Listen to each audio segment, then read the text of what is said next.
continuando nossa conversa, que está muito legal sobre a energia do dinheiro, estou aqui com a Glória. Vamos continuar?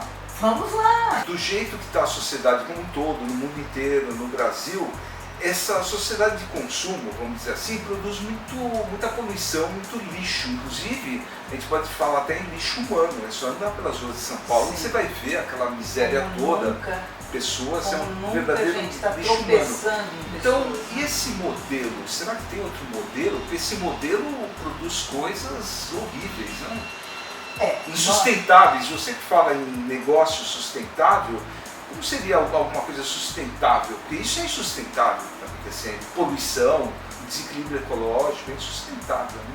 Pois nós vivemos numa grande metrópole, né, aqui em São Paulo, que tem tudo isso, tem coisas incríveis em São Paulo, bairros ou condomínios fechados, corretamente produzidos e pessoas que vivem bem lá, enquanto estão lá dentro, protegidos disso.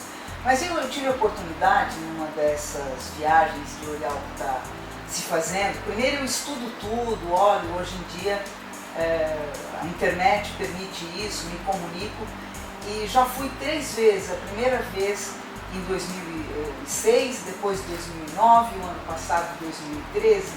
E só para você ter uma ideia, está sendo construída uma cidade chamada Masdar.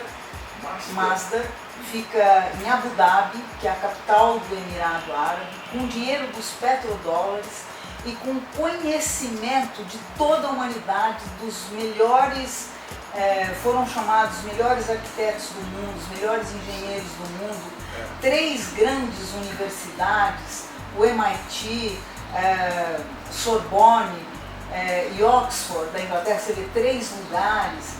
E eles vão inaugurar em 2016, essa é a previsão. E qual não foi a minha surpresa quando estive lá em 2013, em janeiro, para um congresso exatamente de água, energia, sustentabilidade, porque nos Emirados Árabes não tem nascente de água. E eles cresceram muito as cidades, atraindo turismo, e assim, resolveram a questão dessalinizando a água do mar, que é extremamente caro porque vai uma quantidade grande de energia. Mas eles não têm outra alternativa, né? Embora sejam árabes, tal, a cultura, para chegar nos Emirados você não pode ter no seu passaporte nenhum visto de ter passado por Israel, mas eles importaram toda essa tecnologia de Israel, do gotejamento. Você acha que ali pode ter um modelo de alguma coisa porque sustentável? Não interessa qual é vamos dizer, só para você ter uma ideia, criar uma cidade toda planejada, é bem interessante, isso daí dá até uma matéria inteira sobre como é que eles pensaram, e os árabes estão pensando assim, nas gerações seguintes, nos filhos deles. Então uma cidade de no máximo 50 mil habitantes, que totalmente intramuros, não entra nenhum carro dentro da cidade.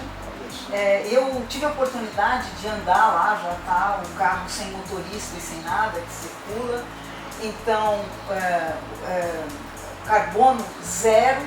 Então, só para você ter uma ideia, emissão de carbono zero. Então, essas experiências já estão sendo produzidas. Isso me lembra um livro do Osho, né, nosso mestre, que ele fala de uma sociedade utópica, ele fica imaginando que seria uma sociedade ideal.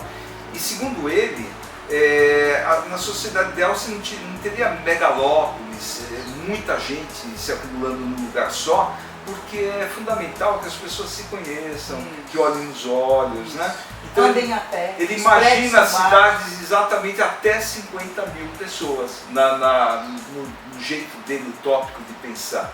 Isso é muito interessante. A construção em Abu Dhabi chama Masdar, e Masdar em árabe quer dizer fonte.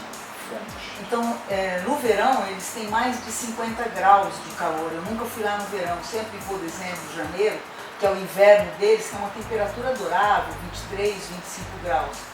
Mas só para você ter a praça pública, tem todo um sistema de refrigeração ao ar livre que eles desenvolveram, entendeu? Sabe que isso está me lembrando um filme mais ou menos recente, que é Elysium. Você viu esse filme? Ainda não. Esse filme é um Vou filme, ver. inclusive com Wagner Moura, fazendo um filme internacional, ele está muito bem no filme, e conta como é que a humanidade estaria no ano 2157.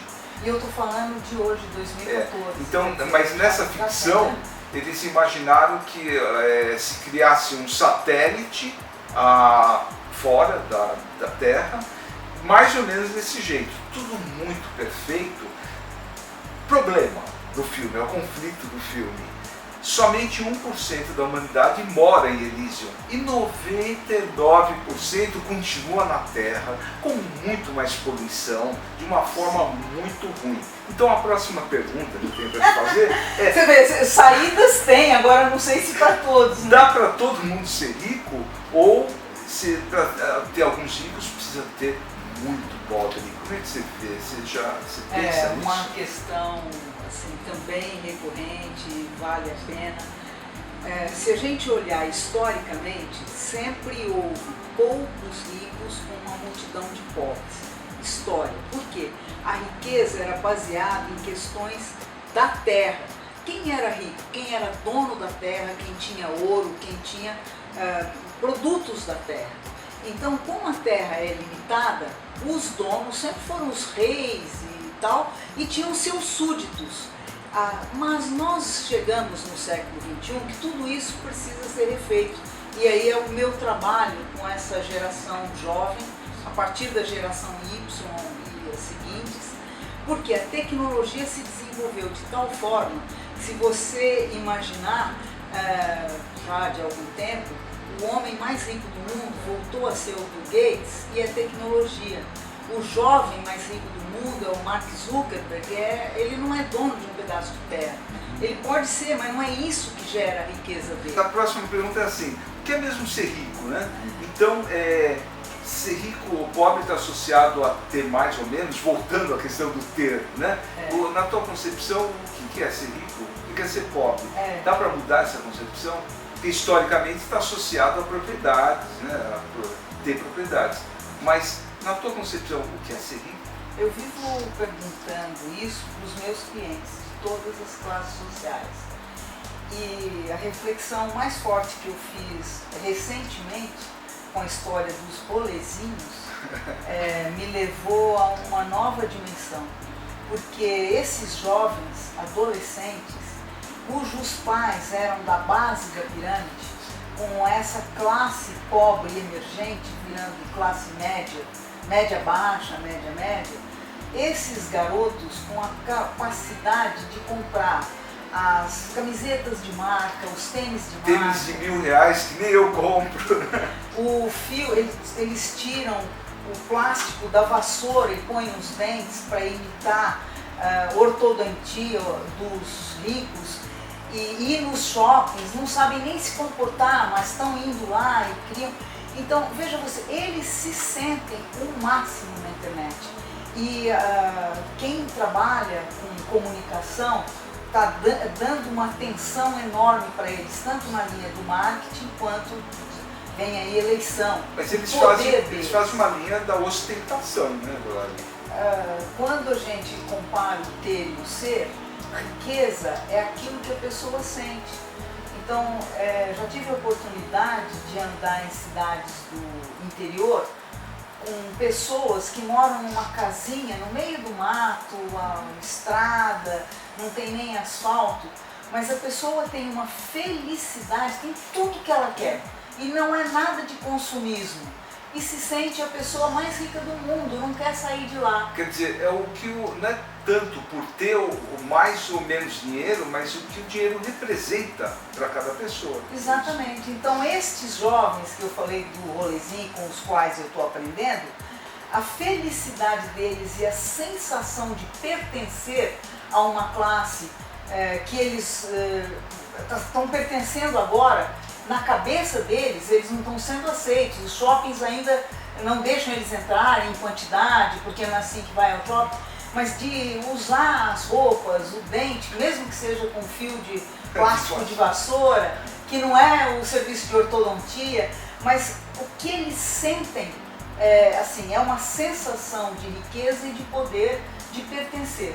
Então, assim, essa questão de riqueza é muito complexa. Não perca a semana que vem falando sobre energia do dinheiro com a Glória Pereira.